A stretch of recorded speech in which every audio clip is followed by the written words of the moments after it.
அனைவருக்கும் வணக்கம். நான் தான் உங்கள் வாரியார். எட்டயபுரத்திலே பிறந்தவன்.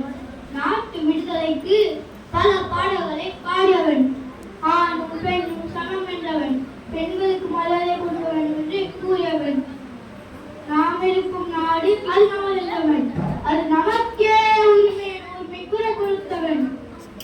ஆடுவோமே பல் பாடுவோமே ஆனந்த சுதந்திரம் அடைந்து விட்டோம் என சுதந்திர பள்ளி பாடியவன்.